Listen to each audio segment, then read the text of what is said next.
Hi everyone, I'm going to continue the series of the Daf Yomi. We are on page Gimel of Masechet Gittin. You want to say shalom to everybody? Shalom! Yes, fantastic. We are on page 83 of Masechet Gittin, and we're learning we're going to see a phrase in today's Talmud from Rav Yoshua. He's going to relate it over with regards to Rav Eliezer, that you cannot refute the lion once he has passed away, once he's dead, referring to Rav Eliezer who had passed away. And many people were challenging maybe his halakhic opinions on various different things. So friends, what's going on here? You can't refute an older authority, someone that's passed away. Maybe they might not necessarily have been 100% correct on something, or someone might not agree. So this shuts up to all debate totally if we take this case. So according to the opinions, there's various opinions in today's Gemara within regards to challenging the great Rabbi Rav Eliezer. So one of the opinions actually is that there's no point. One of the opinions says there's no point challenging his authority on something like this, not necessarily because he's passed away or anything else, because he follows, Rav Eliezer followed Bet Shammai. And Bet Shammai, when there's disagreements between Bet Hillel and Bet Shammai, we would go along usually with, as a general rule of thumb, most occasions, we would actually go with Bet Hillel and not Bet Shammai. So he held of Bet Shammai, so automatically that would be one of the reasons why necessarily there's no point of bringing him up and not to follow him in those specific cases. However, no, that's just one opinion. But Rav Moshe Feinstein actually says that yes, we do. First of all, within regards to refuting him, in a way, his words, he has a perspective and everything else.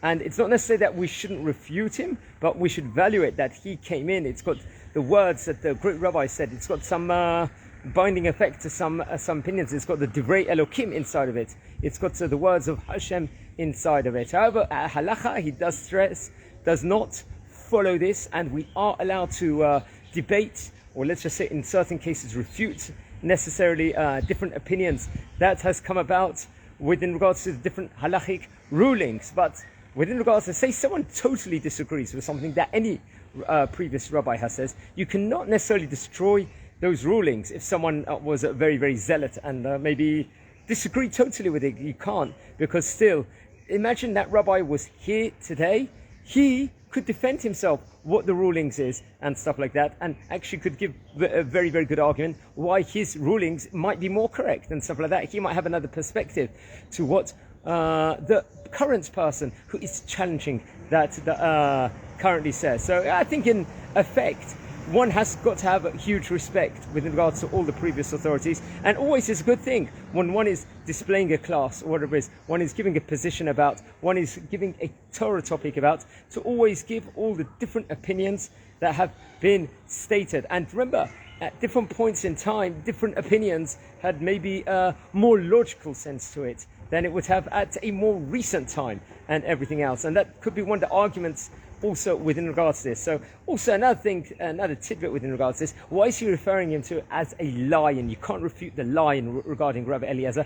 I would have thought it just shows the great stature and the great mind and the great strength of this rabbi, because we, the Yehuda, the tribe of Yehuda, is described as lions, as an Arya and stuff like that.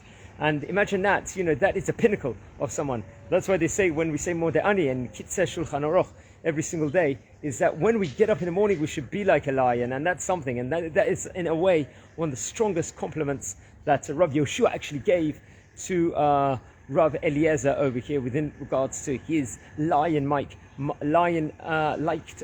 strength and everything else with his mind and everything else. So one can debate within regards to previous authorities. One can look at their rulings and everything else. One must not, God forbid, destroy it also. And remember, the great rabbi is not necessarily in a position to defend it, but the halacha doesn't, as I said before, when you say you cannot refute the previous rabbi, you are allowed to look into it, and you don't have to follow their halachic rulings necessarily. Halacha doesn't follow the way of not allowing to refute something. One is allowed to refute things, but obviously one has got to treat with great trepidation everything the previous rabbi had said, and not, let's just say, necessarily belittle it and everything else. And this is a tidbit from Daf Pei Gimel here in Masechet Gittin, here live in Bet Shemesh.